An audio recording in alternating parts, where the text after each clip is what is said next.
I found the hotel receipt while looking for batteries in Ashley's nightstand. The Grandview Plaza Hotel, room 412.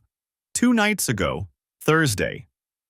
The same Thursday she'd texted me at 7 p.m. saying book club was running late and she'd grab dinner with the girls.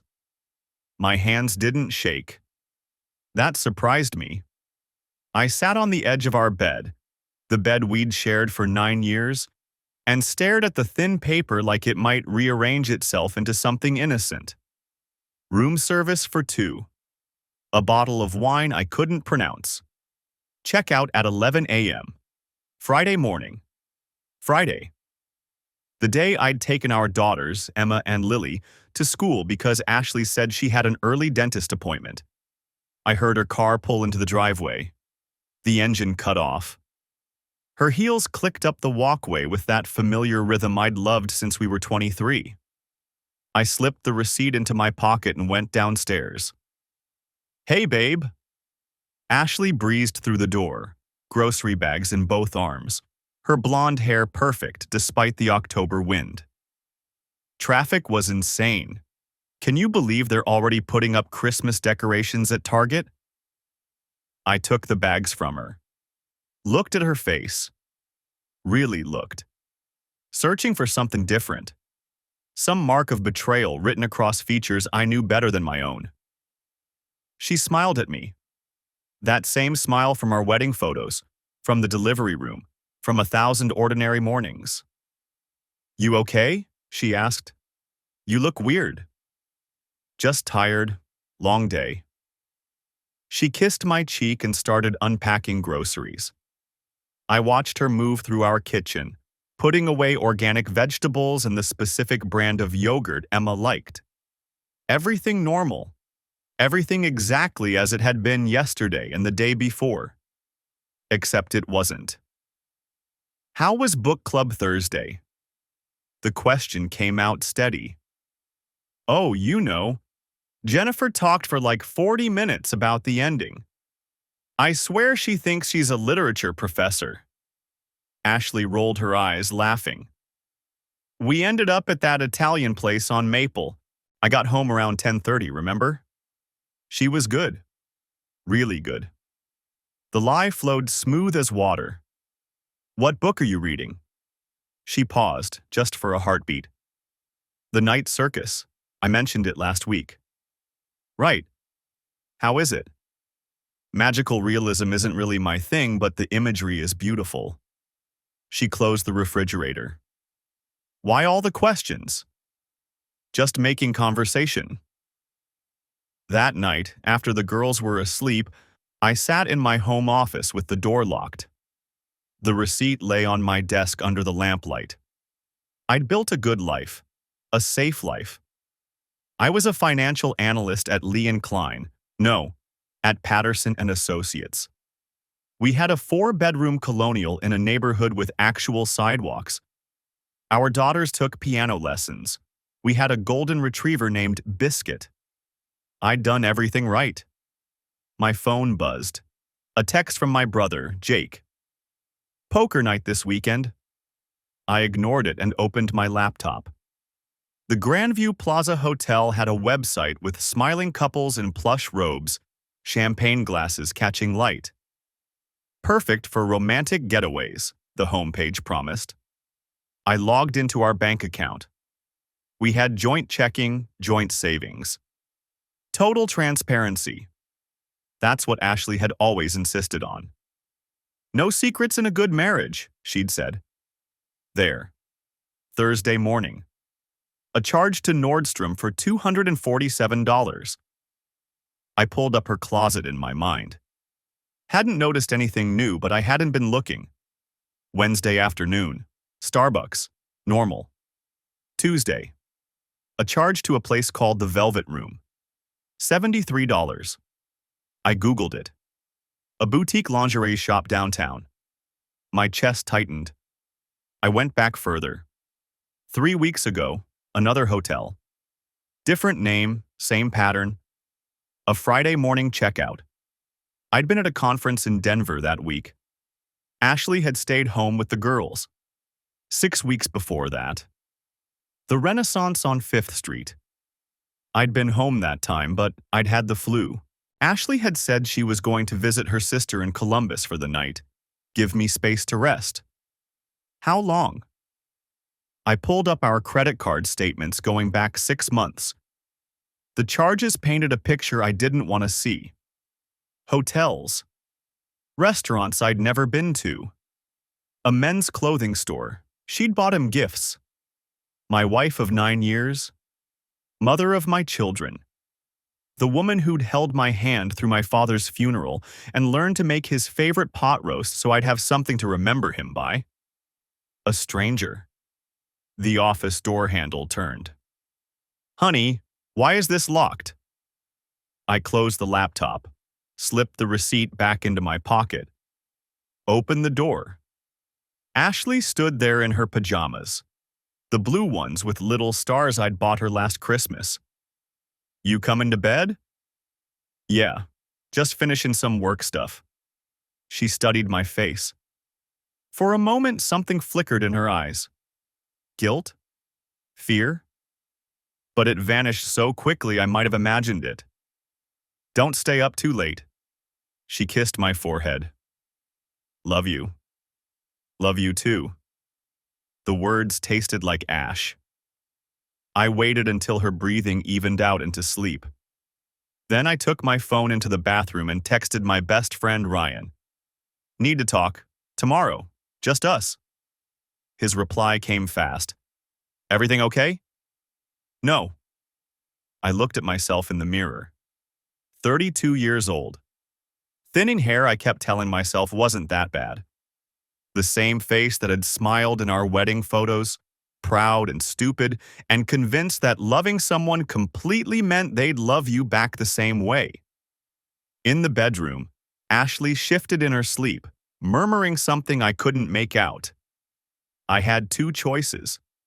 I could confront her now, tonight, blow up everything in a mess of tears and screaming and confusion, or I could wait, watch, learn exactly what I was dealing with before I made a move.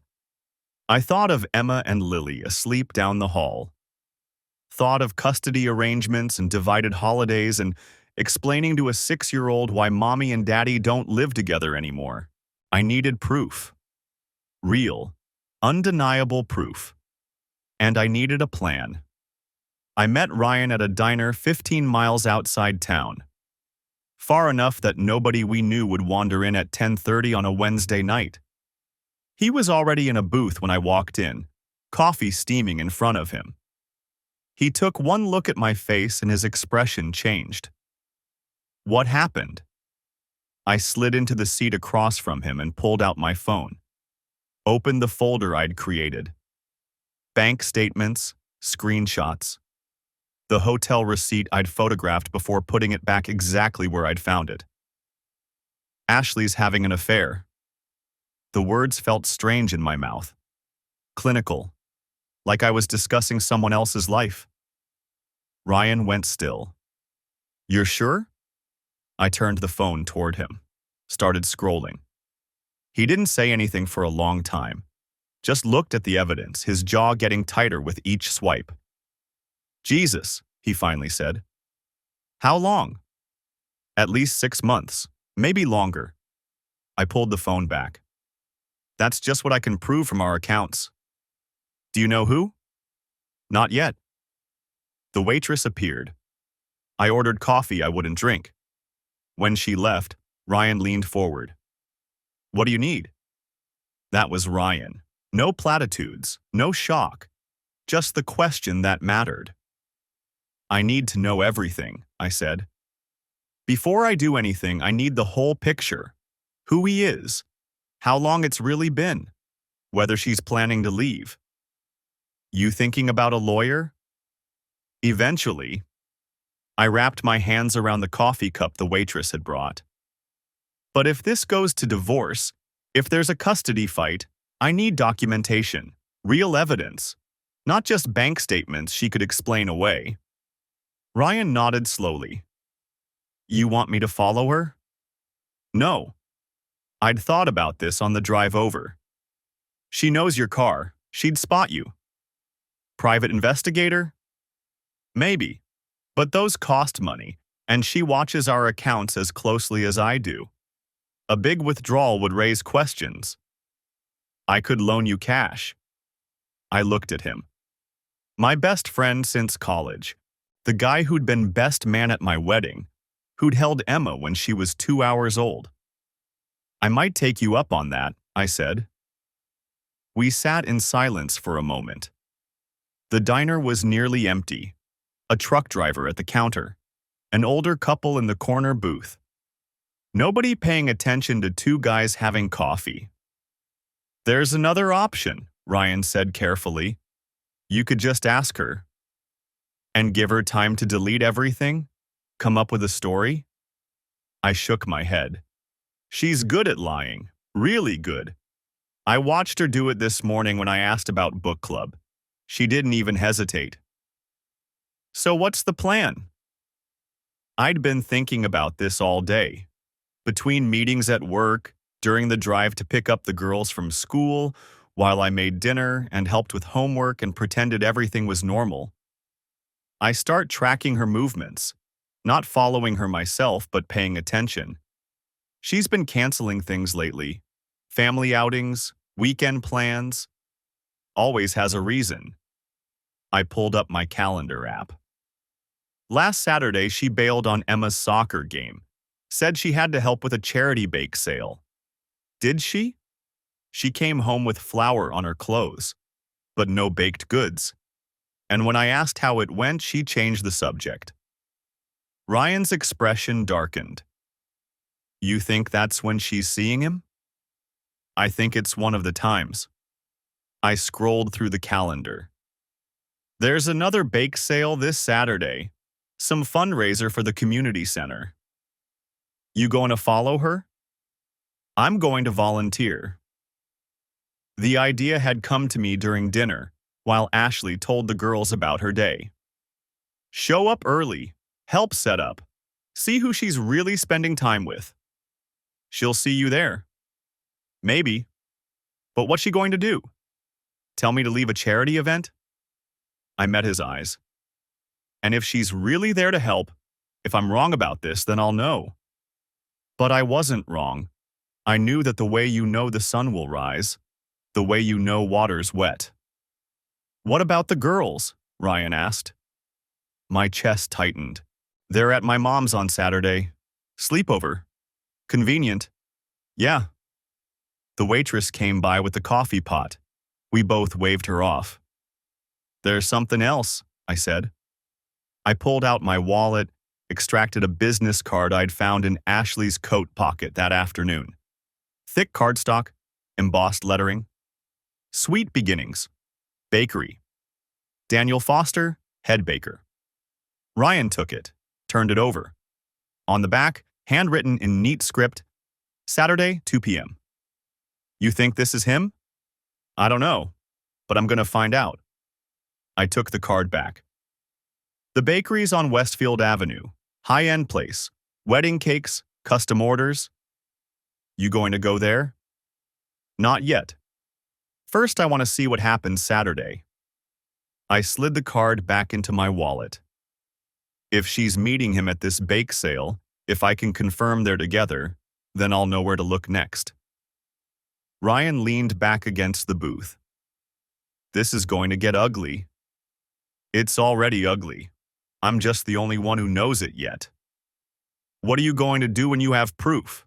Real proof?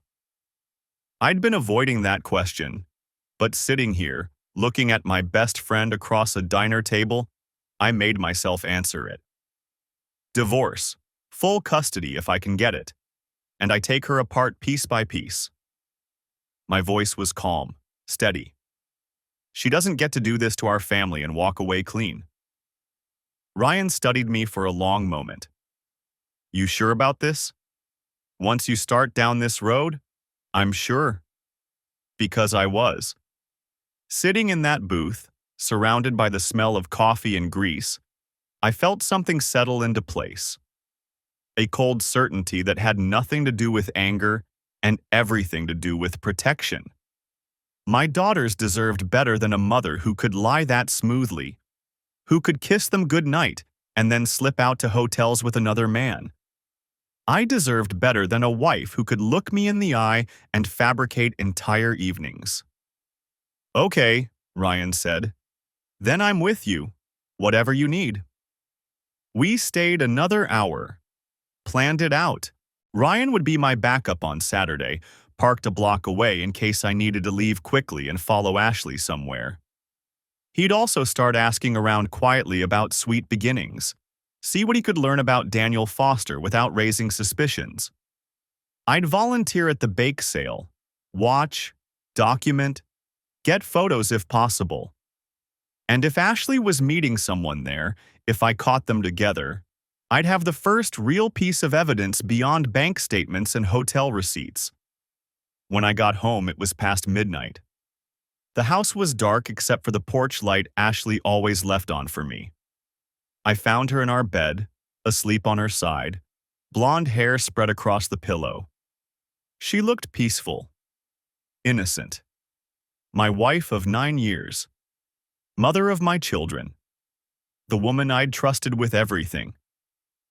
I stood in the doorway and watched her breathe.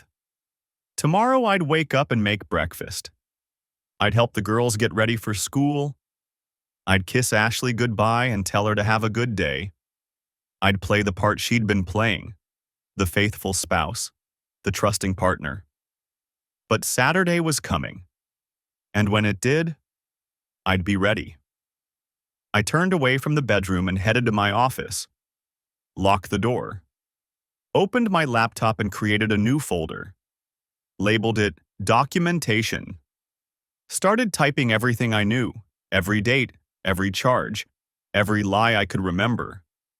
Building my case, one piece of evidence at a time. Saturday morning arrived with the kind of crisp October air that made everything feel sharp and clear.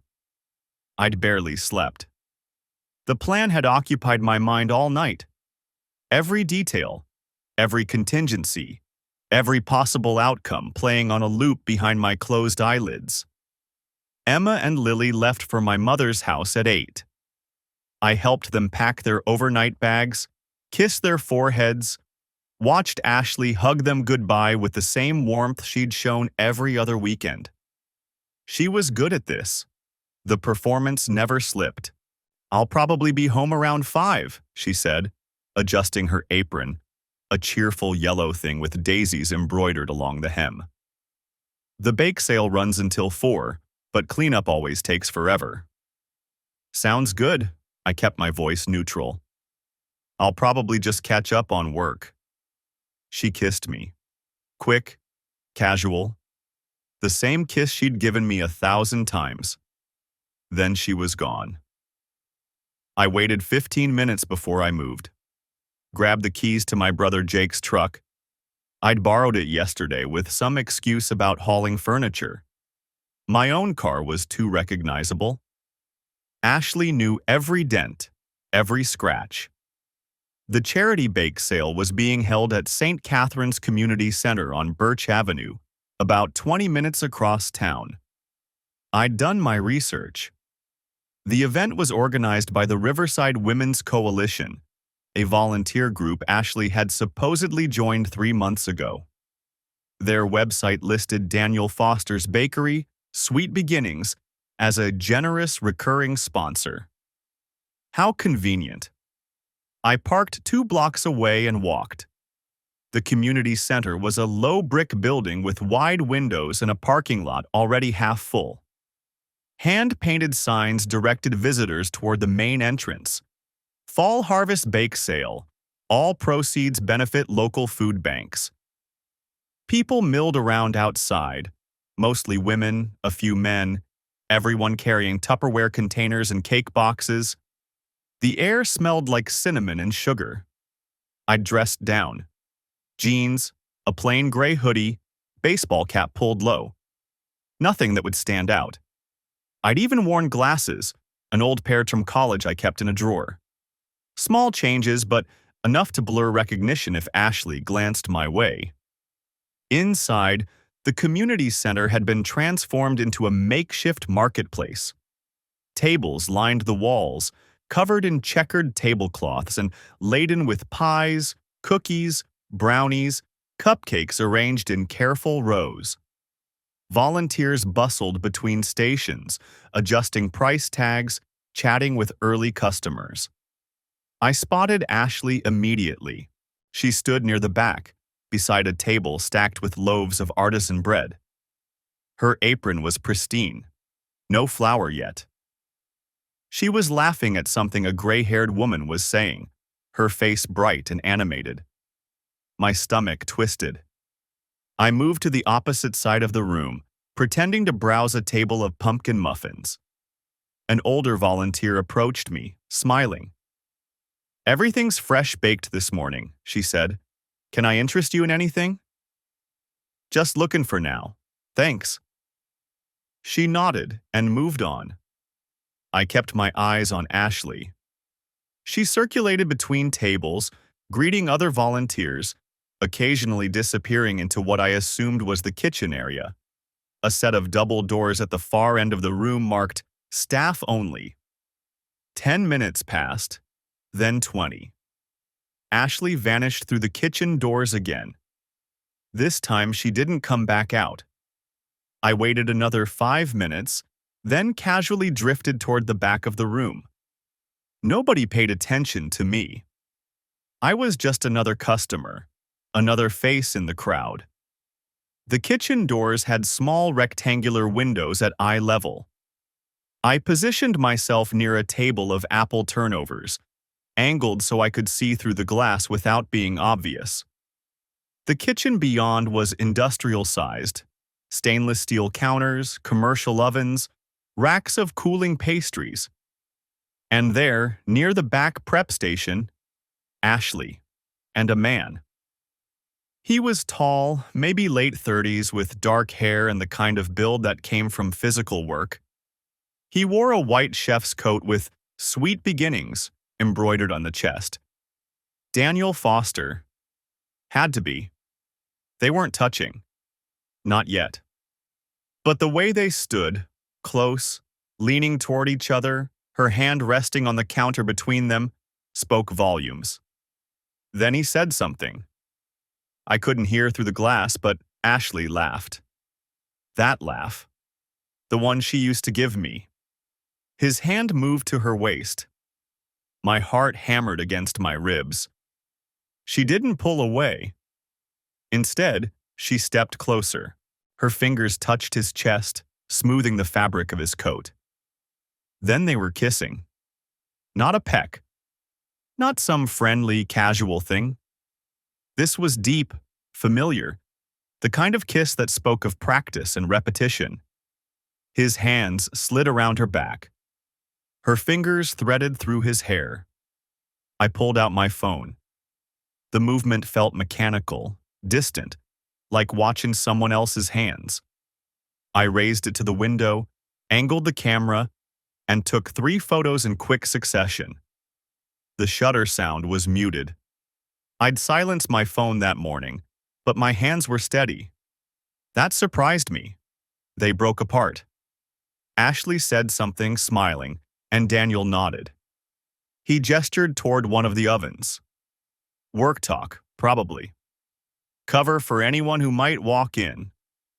I pocketed my phone and moved away from the doors before they could turn around. The next hour was a study in patience. I bought a slice of banana bread I didn't eat, nursed a cup of coffee that went cold, and watched. Ashley emerged from the kitchen twice more, each time carrying trays of pastries to restock the tables. She smiled at customers, made small talk with other volunteers, played her part flawlessly. At one point, she disappeared into the kitchen for nearly 30 minutes. I used the time to talk to other volunteers. Casual questions, friendly curiosity. "This is a great event," I said to a woman restocking chocolate chip cookies. "Do you do this every month?" "Oh, every other month or so," she replied. "The bakery donates most of the bread and pastries. Such a generous man, Daniel. And his assistant has been wonderful too. Assistant? Ashley, the blonde woman over there. She gestured toward the kitchen doors. She's been helping him with the bacon for these events. Always shows up early, stays late. Real dedicated. That's nice of her. Mm-hmm. They make a good team. The words landed like a punch. I moved to another volunteer, a younger man arranging cupcakes. How long has the bakery been sponsoring these sales? I asked. Maybe 6 months? Daniel started coming around last spring. Then Ashley joined up to help coordinate with him. They've really streamlined the whole operation. 6 months. The same timeline as the hotel charges. I thanked him and stepped outside. The fresh air helped. Barely. Ryan had texted me twice. I'd told him where I'd be, what I was doing. He'd offered to come along, but I'd refused. This was something I needed to see for myself. I texted back, confirmed, got photos. His reply came immediately. Jesus, you okay? No. I went back inside. Ashley was at the bread table again, chatting with a gray-haired woman from earlier. She looked relaxed, happy even. Flour dusted the front of her apron now, evidence of her hard work. The business card in her coat pocket, the hotel receipts, the lingerie charges, the 6 months of lies, all building toward this moment in a community center kitchen. How many times had they done this? How many bake sales and charity events had been cover for stolen hours with him? My phone buzzed. Another text from Ryan. What's the plan? Good question. I could walk up to her right now, confront her in front of everyone, show the photos, let the whole charade collapse in real time. But that wasn't the play, not yet. I needed more than photos of a kiss. I needed documentation, patterns, proof that would hold up when lawyers got involved. Because this wasn't just about catching her anymore. This was about protecting Emma and Lily. About making sure that when everything fell apart, and it would, I had the evidence to ensure they stayed with me. I took one last look at Ashley, laughing beside her table of artisan bread, and walked out. The drive back to Jake's place to return his truck felt longer than it should have. My mind was already 3 steps ahead, planning the next move. Monday, I'd call a lawyer. Not just any lawyer, the best divorce attorney I could find. Someone who specialized in cases like this. I'd show them everything. The receipts, the bank statements, the photos from today. I'd document every lie, every bake sale, every Thursday night book club that never happened. And then I'd wait for the right moment. Not today. Not in some impulsive confrontation that gave her time to spin a story, to cry and apologize and promise it meant nothing. No. When I moved, it would be calculated. Final. She'd taught me something these past few days. How easy it was to smile and lie. How simple it was to live a double life when you practiced enough. I could do that too. I called the lawyer Monday morning from my car, parked 3 blocks from the office. The receptionist put me through to Gregory Walsh after I mentioned divorce and custody concerns. I need to understand my options, I said. My wife is having an affair. I have documentation. Walsh's voice was calm, professional. How long have you known? A week, maybe less. The days had blurred together. I haven't confronted her yet. Good, don't. Papers rustled on his end. Can you come in today? 2 o'clock? I checked my calendar. I'll be there. His office occupied the 3rd floor of a building downtown, glass and chrome with leather furniture in the waiting area. Walsh was mid-50s, gray at the temples, wearing a suit that probably cost more than my monthly mortgage payment. He didn't waste time. Tell me everything. I laid out the evidence. Hotel receipts going back 6 months. Restaurant charges. The lingerie boutique. The business card from Sweet Beginnings Bakery tucked in her apron pocket. The photographs I'd taken at the community center. Ashley and Daniel Foster kissing in the kitchen, his hands in her hair. Walsh examined each piece, making notes on a legal pad. You share finances? Joint accounts, joint credit cards, everything. Children? 2 daughters, Emma's 6, Lily's 4. He looked up.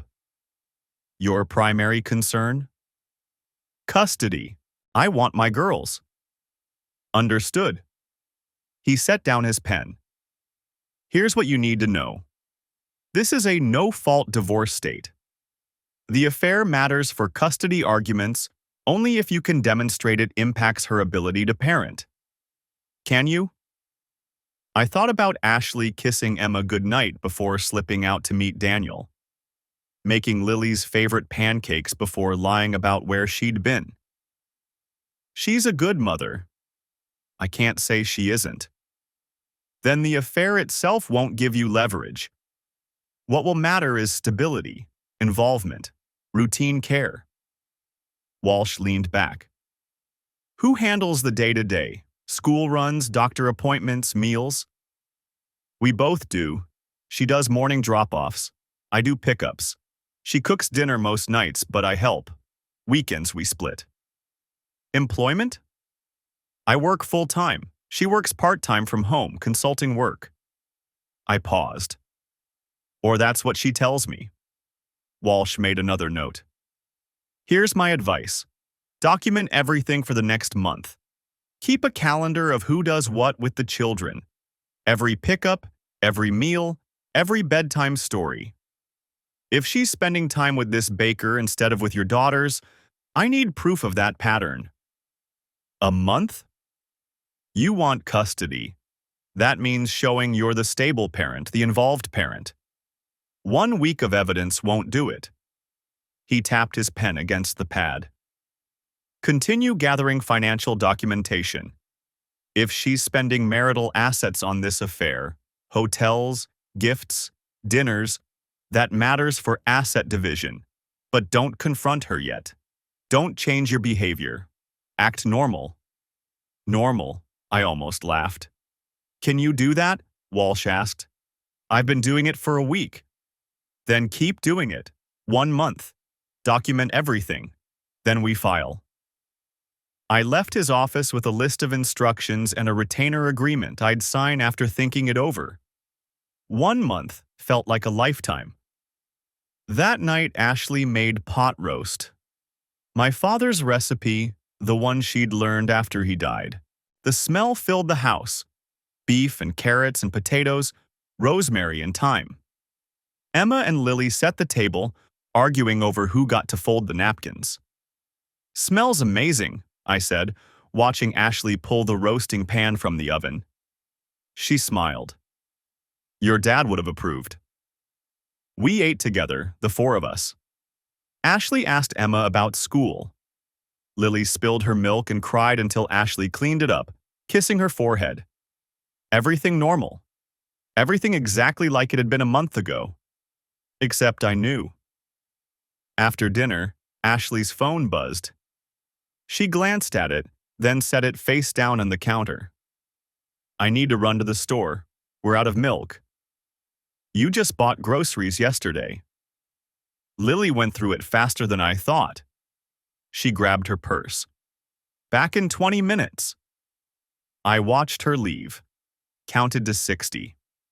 Then I opened the app on my phone, the one Ryan had helped me install on our shared family plan. Location tracking, marketed for keeping tabs on the kids. Ashley's car didn't head toward the grocery store.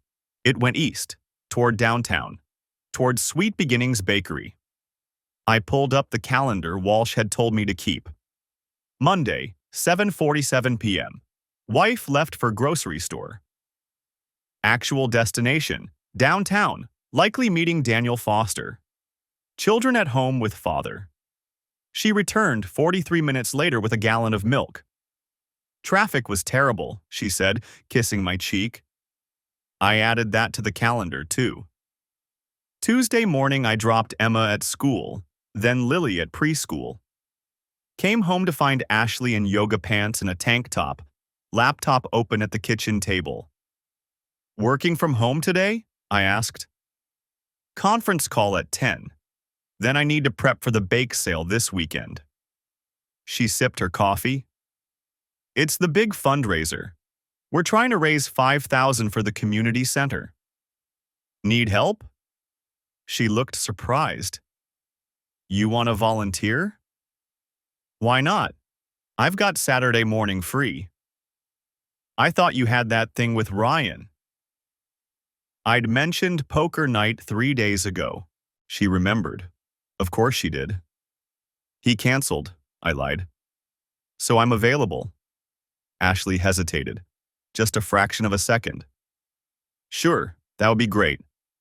I'll add you to the volunteer list. I kissed her goodbye and went to work. At my desk, I pulled up the community center's website. The bake sale ran from 9 to 2 on Saturday. Volunteers were needed for setup starting at 7. I sent an email to the coordinator, a woman named Patricia Green, whose contact information was listed publicly. Offered to help with setup.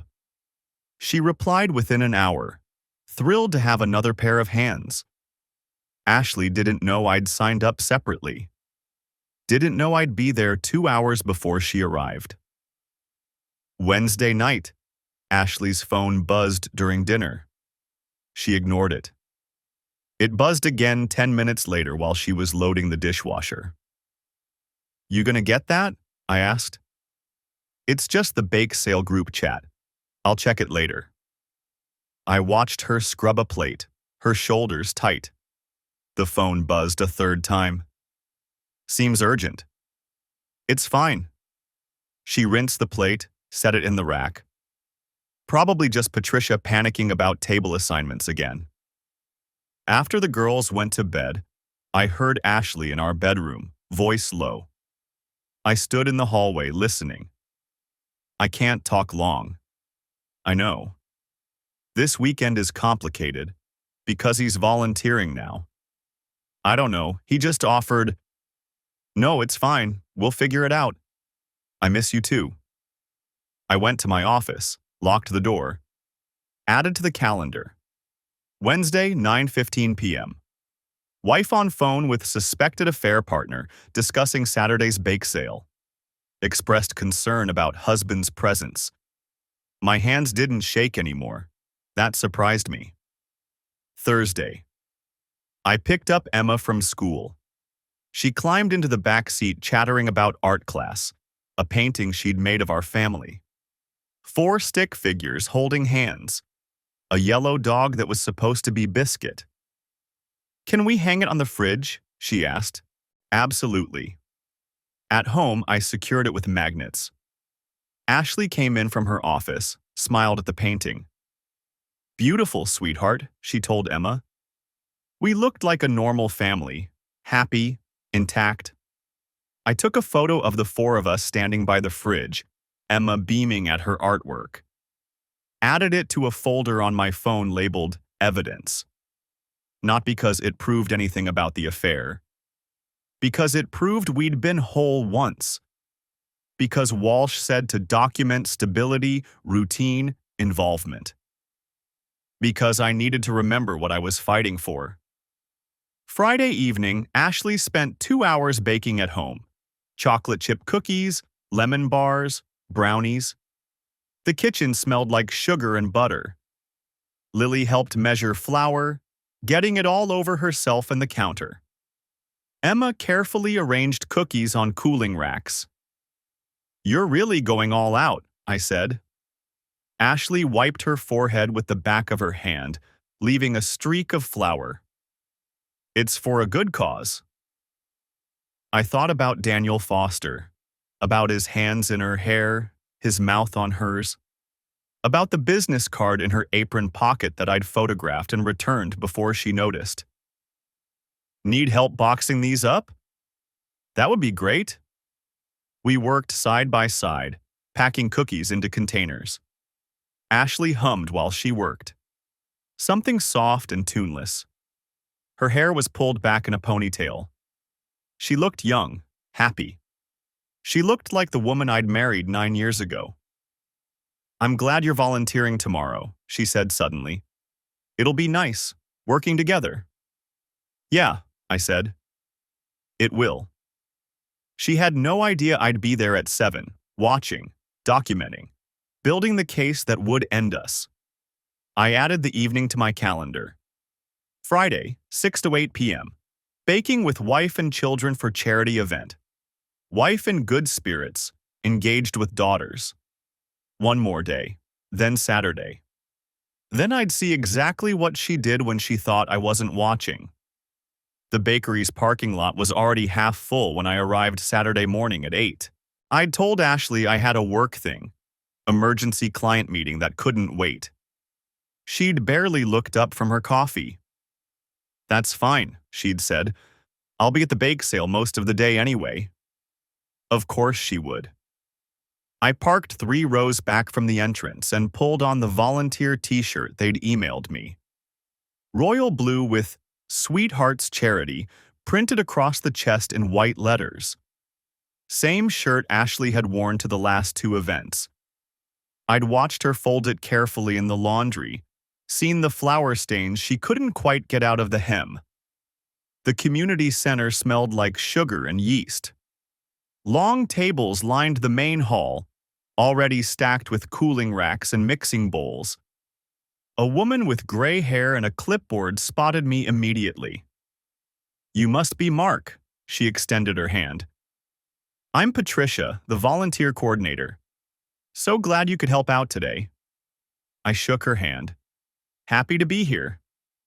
We've got you on setup duty for now. Tables, chairs, display arrangements. The bakers will start arriving around 9:30. She consulted her clipboard.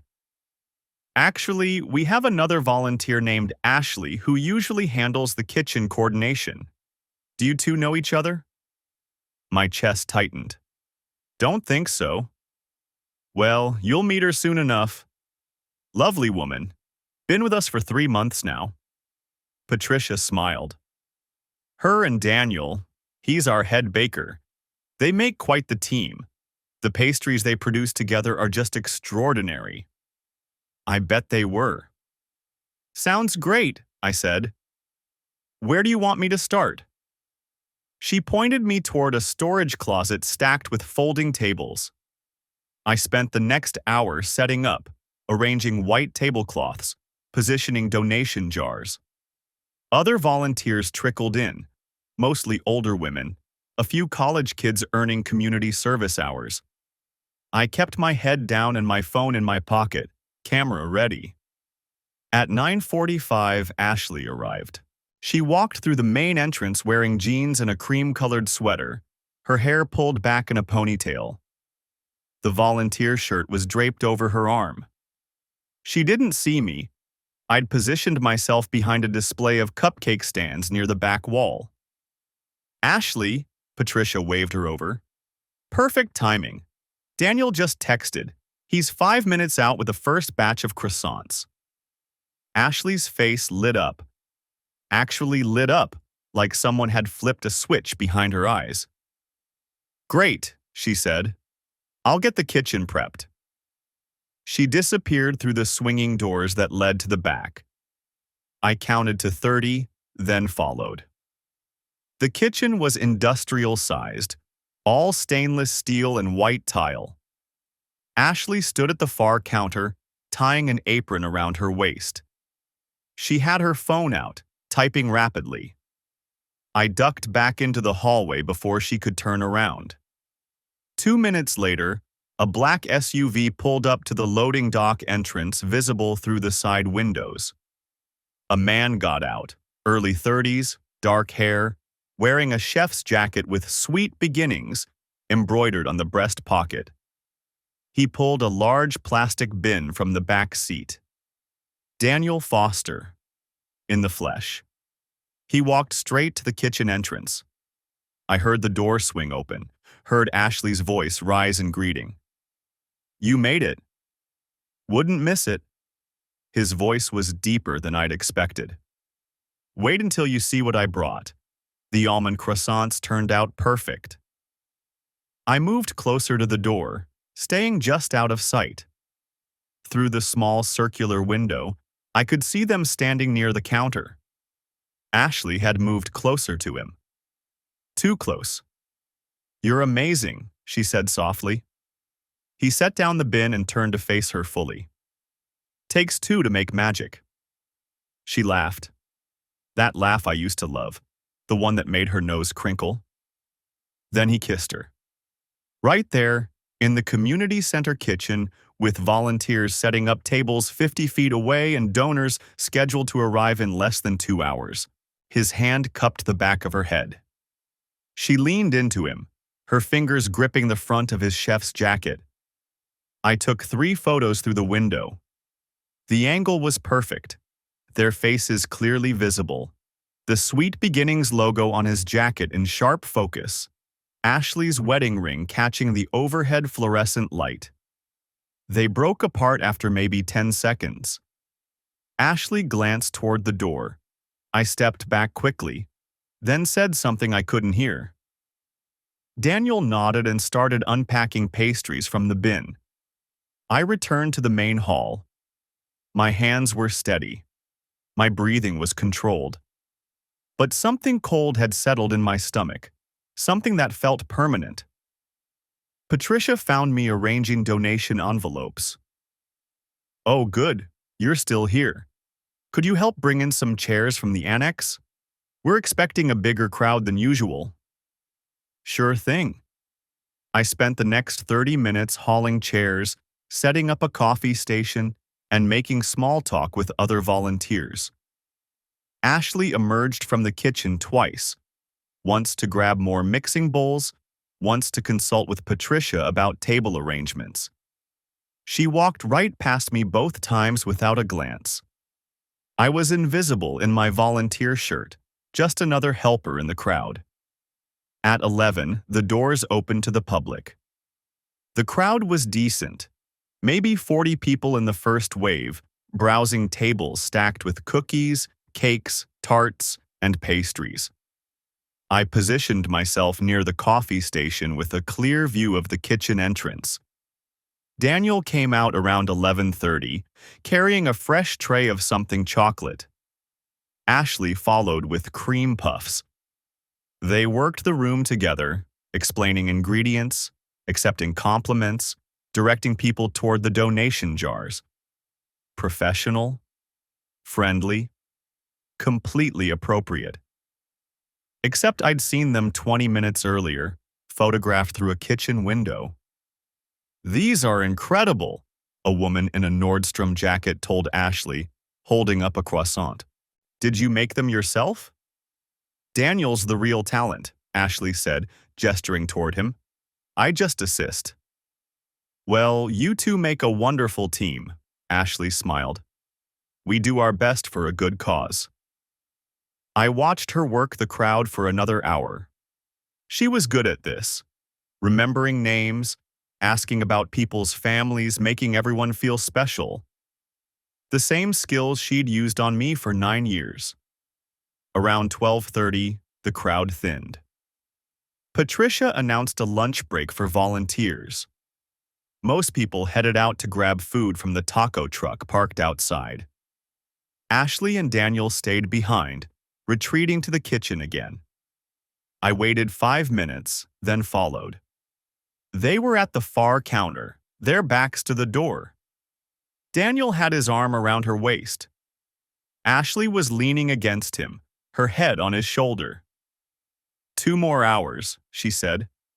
Then we're done until next month. We could grab dinner after, Daniel suggested. That Italian place you like?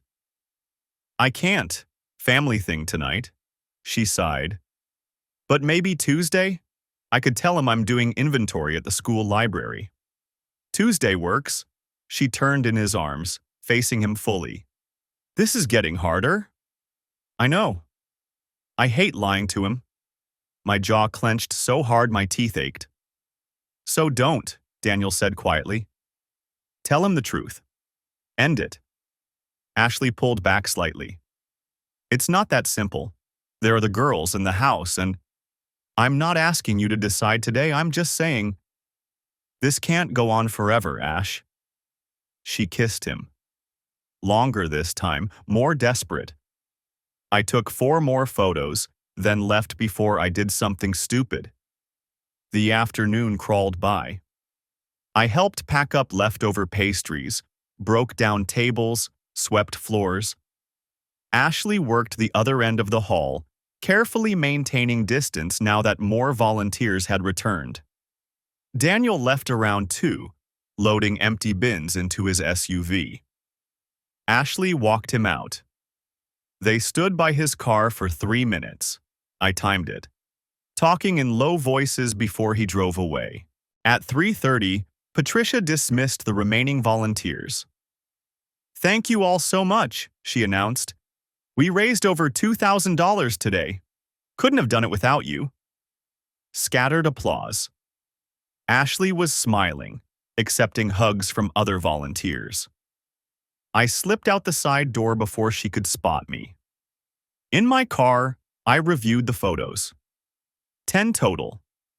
Clear, undeniable evidence of physical affection and intimate conversation.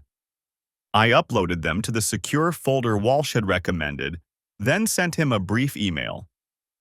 Additional documentation from today's event. Kitchen surveillance successful. My phone buzzed. Text from Ashley. Bake sale wrapped up early, grabbing groceries then heading home. Want anything special for dinner? I stared at the message for a long moment.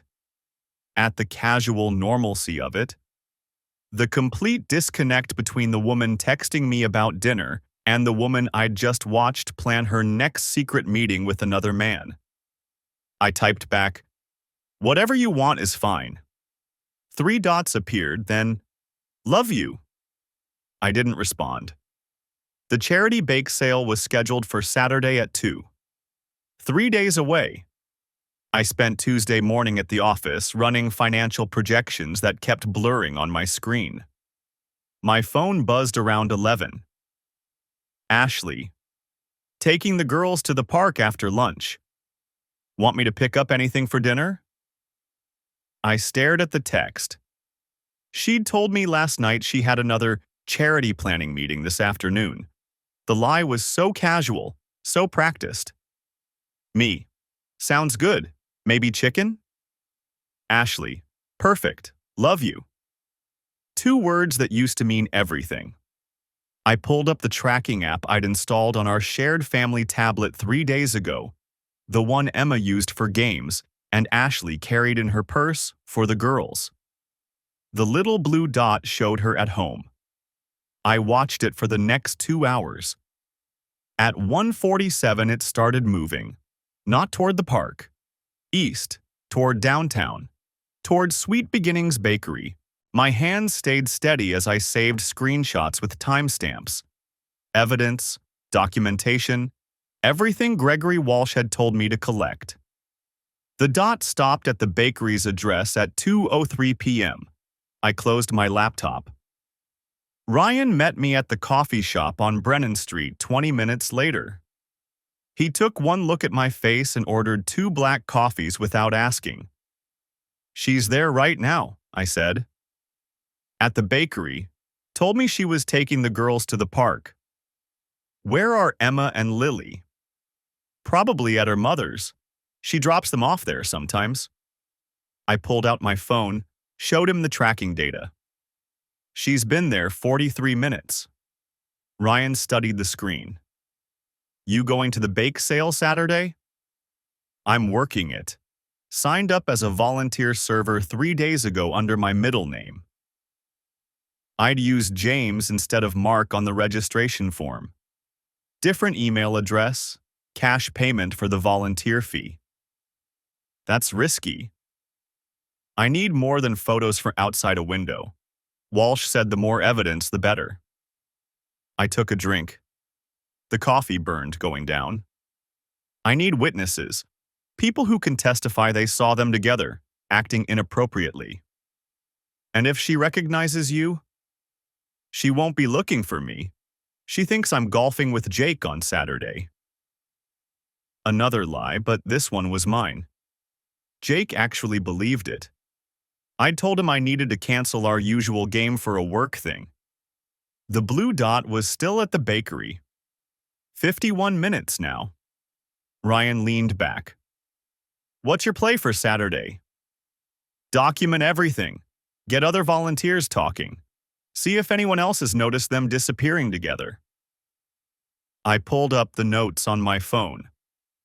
There's a woman named Patricia who coordinates the events. She's been running these sales for 5 years. If anyone's noticed a pattern, it's her. You're going to ask her directly? Not directly, but I can steer a conversation. I'd spent the last 3 days learning how to do this, how to ask questions that didn't sound like questions, how to gather information without revealing why I wanted it. The dot started moving at 2:54, back toward her mother's house probably. Then home with the girls, flour on her clothes, and lies on her lips about planning dessert menus and discussing fundraising goals. I need you to come to the bake sale, I said. Ryan blinked. What? As a customer. Someone who doesn't know me. I need an outside observer in case something happens. In case I couldn't control myself when I saw them together. In case the rage I kept locked down finally broke through. Mark, please. He studied me for a long moment. What time? Wednesday night, Ashley came home at 7:30 smelling like vanilla and cinnamon. The girls were already in bed. I'd handled dinner and homework myself after she texted that the planning meeting was running late. Sorry, babe. She kissed my cheek. Patricia had so many ideas for the layout. We got completely carried away. I'd called Patricia 2 hours ago. She'd answered on the second ring, surprised to hear from a new volunteer, but happy to chat. We'd talked for 15 minutes about table arrangements and serving schedules. She'd never mentioned Ashley. Sounds productive, I said. Ashley grabbed a water bottle from the fridge. I'm exhausted. These events take so much more coordination than people realize. I bet. I kept my voice level. What time do you need to be there Saturday? Probably around noon. We're setting up from 12 to 2, then the sale runs until 5. She paused. You're still okay watching the girls? Jake and I pushed our tea time to Sunday. The lie came easily now. I'll take them to that new playground on Webster. You're the best. She smiled, and I wondered how many times that smile had been covering something else. I should shower. I feel like I'm coated in powdered sugar. I watched her walk upstairs. Then I pulled out my phone and texted Ryan. Me. Saturday, noon to 5. I'll send you the address. His response came immediately. Ryan. I'll be there. Thursday morning, I stopped by Sweet Beginnings Bakery. The bell chimed as I walked in.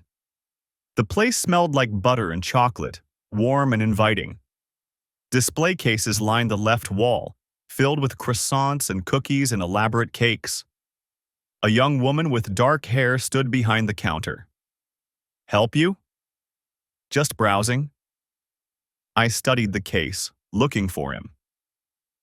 Daniel Foster emerged from the back, carrying a tray of something that looked like apple turnovers. He was tall, maybe 6'2", with the kind of build that came from physical work. Broad shoulders, strong hands. Hands that had touched my wife. Fresh out of the oven, he said to the woman behind the counter. His voice was deep, confident. Let them cool for 10 before putting them out. He glanced at me. See anything you like? The urge to punch him was so strong I had to grip the edge of the display case. Those turnovers look good. Best in the city, he smiled, pride in his work. Apple cinnamon, my grandmother's recipe. I wondered if Ashley knew that. If they talked about grandmothers and family recipes while they were together. If she'd learned to make his grandmother's turnovers the way she'd learned to make my father's pot roast. I'll take 2. He boxed them himself, his movements efficient and practiced.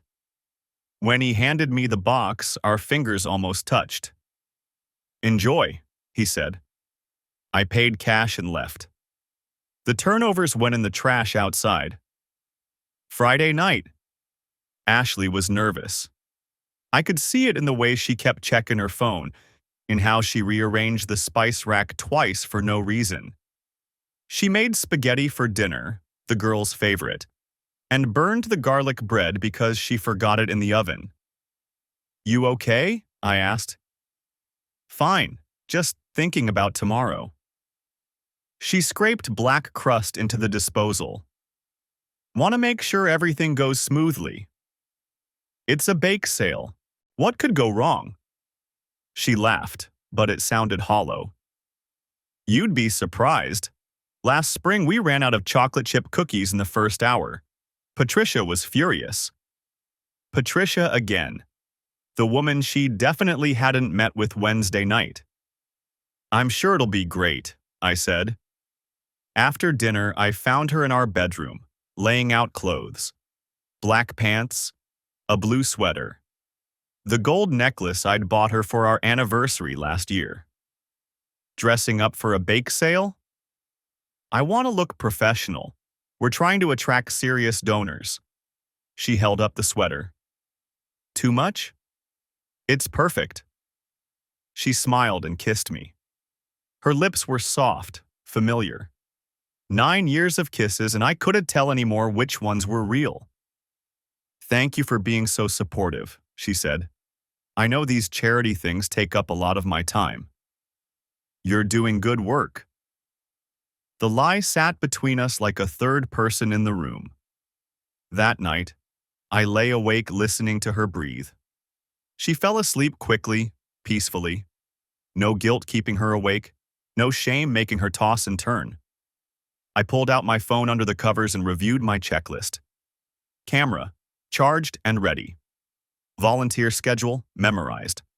Cover story, solid. Ryan, confirmed. Questions for Patricia, prepared. Exit strategy if Ashley recognized me, planned. Everything was ready. At 2:47 a.m., Ashley's phone buzzed on her nightstand. I watched her reach for it in her sleep, check the screen, then smile before setting it back down. I waited until her breathing evened out again. Then I picked up her phone. The message was from a number not saved in her contacts, but I recognized it from the business card I'd found. Can't wait for tomorrow. I've been thinking about you all week. Her response, sent before she'd put the phone down. Me too. Noon can't come fast enough. I took a screenshot with my phone. Then I deleted my access from her recent activity log and put her phone back exactly where it had been. Evidence, documentation, everything Walsh needed. Tomorrow, I'd get the rest. Saturday morning, I dropped Emma and Lily at my mother's house at 10:30. They ran inside with their overnight bags, excited about baking cookies with Grandma. My mother stood in the doorway waving. Pick them up tomorrow around noon, she called. Perfect. Thanks, Mom. She didn't know. Nobody knew except Ryan and Walsh. I drove to the community center and parked 4 blocks away. The volunteer shirt felt tight across my chest as I walked toward the building. Ryan had texted 20 minutes ago. In position.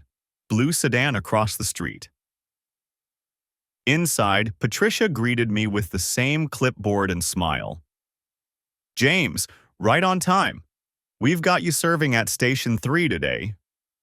Station 3 was directly across from the kitchen entrance. Perfect. I spent the first hour arranging cookies on tiered displays, making small talk with other volunteers. Ashley arrived at 12:15, exactly when she'd told me she would. She wore the blue sweater and gold necklace. Her hair was down, styled in a way that had taken effort. She didn't look in my direction. The baseball cap and glasses were working. Daniel showed up 10 minutes later with boxes of pastries from Sweet Beginnings. I watched them greet each other. Professional, appropriate, nothing that would raise eyebrows. But I saw the way her hand lingered on his arm, half a second too long. The way he leaned in when he spoke to her. They disappeared into the kitchen together. I gave them 5 minutes, then told Patricia I needed to grab more napkins from the supply closet, which happened to be right next to the kitchen entrance. Through the small window in the door, I saw them. Ashley was pressed against the counter, Daniel's hands on either side of her, their faces inches apart. They were laughing about something. Then he kissed her neck, and she tilted her head back with a smile I recognized. The same smile she'd given me on our honeymoon. I took 6 photos. Then I walked away before the rage could turn into something I'd regret. The bake sale opened at 2. Customers flooded in. Families, elderly couples, college students. I served cookies and brownies with mechanical precision, watching Ashley work the room. She was radiant, glowing in a way I hadn't seen in months. Happy. She was happy with him. Around 3:30, I approached Patricia during a lull. "This is a great event. How long have you been running these?" "5 years now." She beamed with pride. "Though it's gotten much better since Ashley and Daniel started coordinating together." "They seem close." "Oh, they're wonderful. Ashley volunteers almost every week now, helping Daniel with the baking prep." Patricia lowered her voice conspiratorially. "Between you and me, I think there might be something there. The way they look at each other, that's not just professional." My stomach turned to ice. "Really?" "I could be wrong, of course, but I've been married 32 years. I know chemistry when I see it." She patted my arm. "They'd make a lovely couple if they're both available." I managed a smile. "I'm sure they would." At 4 o'clock, I texted Ryan. "Got everything I need. I'm out." I left through the side door, stripped off the volunteer shirt in my car, and drove. Not home. I couldn't go home yet. I ended up at the park where I'd proposed to Ashley 9 years ago. The same bench, the same view of the lake. I'd been so sure that day, so certain that we'd build something that would last. My phone buzzed. "Ashley. Bake sale was amazing. Raised over $3K heading home soon. Love you." I stared at the message for a long time. Then I called Walsh. "I have everything," I said when he answered. "Photos, witnesses, documentation going back 6 months. It's airtight. Send it all to my secure email. I'll review it and draw up the papers." He paused. "You're sure about this?" I watched a family across the park. Father, mother, 2 kids feeding ducks by the water. The life I'd thought I had. "I'm sure." "Then we'll file Monday morning. I'll have a process server deliver the papers to her at home. Be prepared. This is going to get difficult." "It's already difficult." I hung up and sat there until the sun started setting. Then I drove home. Ashley was in the kitchen when I walked in, humming while she unloaded the dishwasher. She'd changed into sweatpants and one of my old college shirts. Her hair was up in a messy bun. She looked like herself, like my wife. "Hey, how was golf?" "Fine. Jake beat me by 3 strokes. There's leftover lasagna if you're hungry." She closed the dishwasher. "I'm exhausted. Those events always wipe me out. I bet they did. I'm going to check some work emails, I said. In my office, I uploaded everything to Walsh's server. 43 photos, bank statements, credit card records, screenshots of text messages. Patricia's statement about their chemistry, which I'd recorded on my phone. The tracking data showing Ashley's location every time she'd lied about where she was. 6 months of evidence. 6 months of building a case while pretending everything was fine. The email sent with a soft whoosh. It was done. I found Ashley in our bedroom, already in bed with a book. She looked up when I entered. "You okay? You seem quiet." "Just tired." She set down the book and patted the bed beside her. "Come here." I lay down next to her. She curled against my side, her head on my chest, exactly the way she had 1,000 times before. "I love you," she said softly. "I know I've been distracted with the charity stuff lately, but I love you. You know that, right?" The words should have hurt. Maybe they would later. Right now, I just felt numb. "I know," I said. She fell asleep like that, warm against me, her breathing slow and even. I stared at the ceiling and waited for Monday. The process server arrived at 10:15 Monday morning. I was at work, sitting in a conference room pretending to pay attention to a budget meeting. My phone was on silent, but I felt it buzz in my pocket. Walsh. "Papers delivered. She's been served." I excused myself from the meeting and locked myself in a bathroom stall. My phone rang 6 minutes later. Ashley's name lit up the screen. I let it go to voicemail. She called again. Then again. Text messages started flooding in. "Ashley. What the hell is this?" "Ashley. Call me right now." "Ashley. This is insane. We need to talk." "Ashley. Please, just talk to me." I turned off my phone. Walsh had warned me about this part. She'll try to negotiate, to explain, to make promises. Don't engage. Let me handle all communication through her attorney once she retains one. I sat in that bathroom stall for 20 minutes, staring at the blank screen of my phone. Then I turned it back on and called my mother. "Mark, is everything okay? I need you to keep the girls for a few more days, maybe a week. I'll explain everything later, but right now I just need them somewhere safe and stable." "Of course. They're having a wonderful time." "But Mark, what's going on?" "Ashley and I are getting divorced." Saying it out loud made it real. My mother was quiet for a long moment. "Oh, honey, I'm so sorry." "Don't be. It's the right thing." My voice was steady. "I'll come by tonight to see them. I just need to handle some things first." "They're always welcome here, as long as you need." I thanked her and hung up. 62 missed calls from Ashley when I checked. 47 text messages ranging from anger to pleading to confusion. I deleted them all and called Walsh. "She's trying to contact you?" he asked. "Constantly." "Block her number. All communication goes through attorneys now. Has she retained counsel yet?" "I don't know." "She will, probably by end of day." Papers rustled on his end. "The petition is filed. We're requesting primary physical custody based on documented evidence of behavior detrimental to family stability. The affair, the lying, the time spent away from the children while claiming to be doing charity work. What happens next?" "She has 30 days to respond.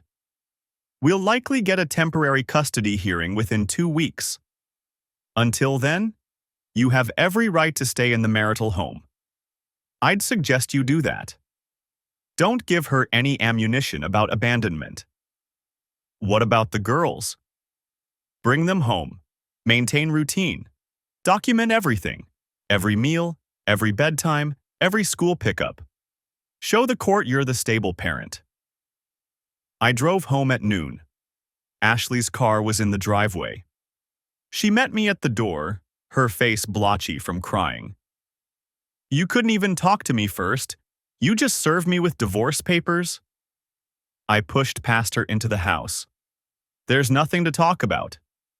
Nothing to... She grabbed my arm. Mark, please. Let me explain. Explain what? The 6 months of hotel rooms? The lies about book club and charity events? Daniel Foster? I turned to face her. Which part needs explaining, Ashley? Her face went white. You've been following me. I've been documenting your affair. There's a difference. It wasn't supposed to happen like this. How was it supposed to happen? My voice was calm, cold.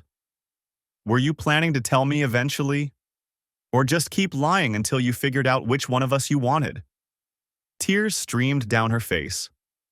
I love you. I love our family. Things with Daniel, they just happened, and I didn't know how to stop it. So you didn't. I tried. I swear I tried. She was sobbing now. But he makes me feel... I don't care how he makes you feel. I stepped back from her. I care about our daughters. I care that you've been lying to them for 6 months, that you've been choosing him over them. That's not fair. I've always been there for them. Except when you weren't. Except when you were at hotels or bakeries or planning your next secret meeting. I pulled out my phone, showed her the tracking data. Thursday, 3 p.m. You told them you had a dentist appointment. You were at Sweet Beginnings for 2 hours. Wednesday night, you said you were at Target. You were at the Grandview Plaza Hotel. She stared at the screen, her face crumbling. You tracked me. You lied to me. For 6 months, you looked me in the eye and lied. I'm sorry. She reached for me. Mark, I'm so sorry. Please, we can fix this. I'll end things with Daniel. We can go to counseling. Please don't do this. I moved away from her touch. It's already done. My lawyer filed this morning. You need to get your own attorney. I don't want an attorney, I want my husband. You should have thought about that before you destroyed our marriage. I walked upstairs and started packing a bag. Ashley followed, still crying, still pleading. What about the girls? You're going to take them from me? I'm going to protect them from growing up thinking this is normal, that lying and cheating are acceptable. I threw clothes into a duffel. They deserve better than a mother who can't tell the truth. You can't keep them from me. I'm their mother. And I'm their father. The one who's been home every night. The one who hasn't been sneaking around for 6 months. I zipped the bag. Talk to your lawyer. We'll figure out custody through the court. Mark, please. I'm picking up Emma and Lily tonight. They'll stay with me at my mother's until we sort out living arrangements. I headed for the door. You can stay here. I'll get my things later. Don't do this, please. Think about our family. I stopped at the top of the stairs and looked back at her. Really looked at her. The woman I'd loved for 9 years, the mother of my children, a stranger. I am thinking about our family. That's why I'm leaving. I walked out. The next 3 weeks were a blur of lawyers and mediators and temporary custody hearings. Ashley retained an attorney, some partner at a downtown firm who specialized in complex family cases. They fought the custody arrangement, argued that I was being vindictive, that the affair had nothing to do with her ability to parent. Walsh buried them in evidence. Photos of Ashley and Daniel at the bake sale. Patricia's testimony about their relationship. Bank statements showing money spent on hotels while Emma and Lily were with babysitters. Text messages about meeting up while claiming to be at school functions. The judge was a woman in her 60s named Barbara Thompson. No, Barbara Williams. She'd seen it all before. She looked at the evidence, looked at Ashley's attorney's arguments about parental fitness being separate from marital fidelity, and made her ruling. Temporary primary physical custody to me. Ashley got supervised visitation every other weekend until the final hearing. Ashley sobbed in the courtroom. Her attorney put a hand on her shoulder and whispered something I couldn't hear. I felt nothing. Emma and Lily adjusted better than I'd expected. Kids were resilient like that. I moved us into a rental house 3 blocks from their school. 2 bedrooms, small yard, enough space for us to rebuild. "Why doesn't Mommy live with us anymore?" Lily asked one night during dinner. Emma, 6 years old and too perceptive, watched me carefully. "Mommy and Daddy need to live in different houses for a while," I said. "But we both love you very much. That never changes." "Is it because of the bakery man?" Emma asked quietly. My chest tightened. "What do you know about the bakery man?" "I saw Mommy kissing him at the bake sale in September." She pushed peas around her plate. "I didn't tell you because I thought it would make you sad." I knelt beside her chair and pulled her into a hug. "It's not your job to protect me, sweetheart. That's my job, to protect you." She cried into my shoulder. Lily started crying too, even though she didn't fully understand why. We sat on the kitchen floor, the 3 of us, holding each other while dinner got cold. That night, after they were asleep, I added Emma's statement to the evidence file. Not because I wanted to use my daughter's pain as ammunition, because Walsh said the court needed to understand the full impact of Ashley's choices. The final divorce hearing was scheduled for mid-March, 6 months after I'd found that first hotel receipt. 6 months of evidence gathering and legal maneuvering and learning to be a single parent. Ashley and I sat on opposite sides of the courtroom. She'd lost weight. Her hair was different, shorter, darker. She looked older. Daniel Foster wasn't there. According to the private investigator Walsh had hired for the final push, they'd ended things in January. Apparently, the reality of being the cause of a divorce and custody battle was less romantic than sneaking around had been. The hearing took 4 hours. Walsh presented our evidence methodically. The affairs, the lies, the pattern of choosing her relationship with Daniel over time with Emma and Lily. He brought in Patricia, who testified reluctantly about what she'd observed. He showed the bank statements, the hotel receipts, the photos. Ashley's attorney tried to argue that she'd made mistakes but remained a loving mother. That the girls needed both parents equally. That I was being punitive. Judge Williams listened to everything. Then she made her ruling.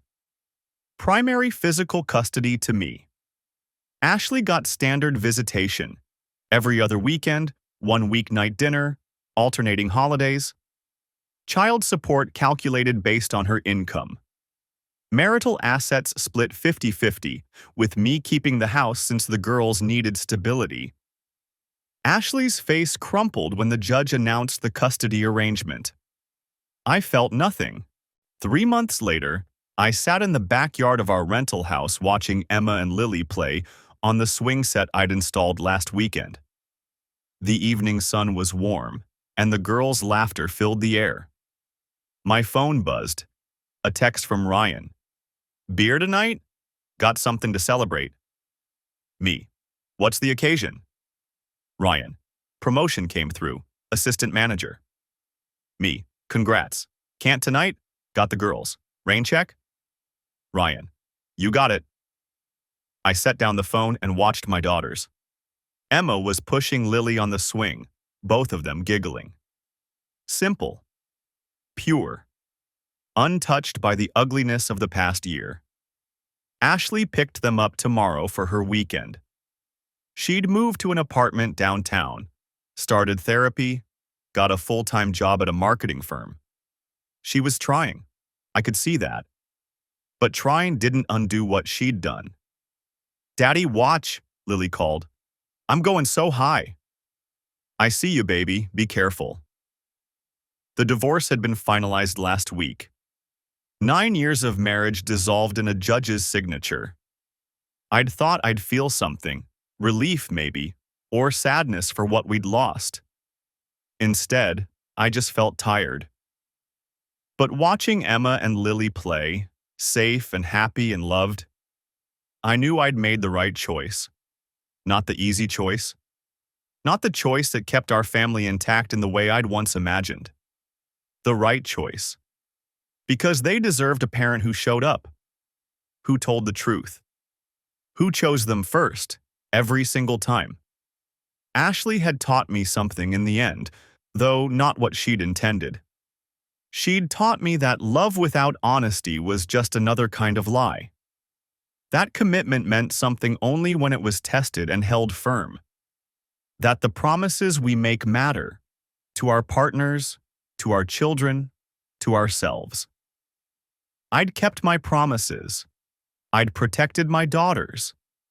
I'd done the hard thing instead of the comfortable thing, and sitting there in the evening sun, watching my girls play, I finally understood what my father had tried to tell me before he died.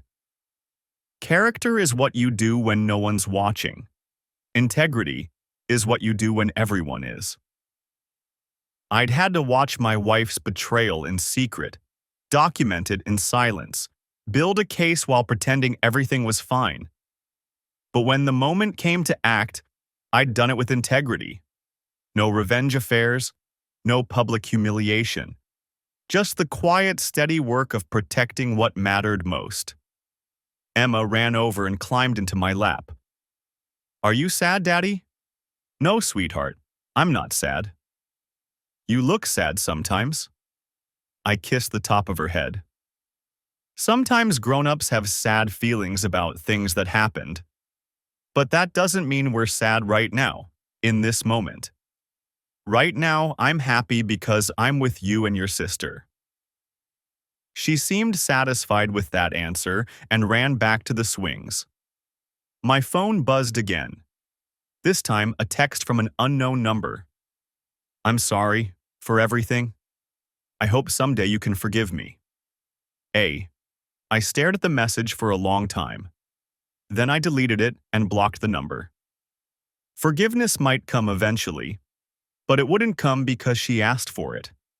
It would come when I was ready to let go of the anger, not for her sake, but for mine.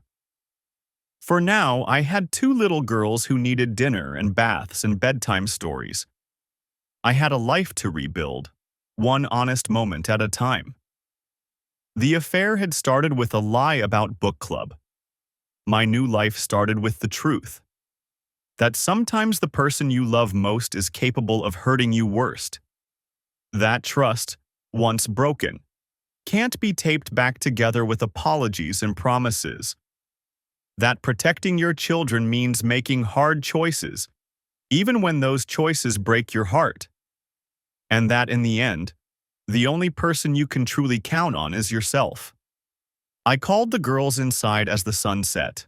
We made spaghetti together, all 3 of us crowding the small kitchen. Lily spilled sauce on her shirt. Emma insisted on grating the cheese herself. It was messy and chaotic and perfect. After dinner, after baths, after stories and goodnight kisses, I sat alone in the quiet house. The life I'd planned was gone. The future I'd imagined had vanished the moment I found that hotel receipt. But this life, this messy, imperfect, honest life, was mine. And that was enough.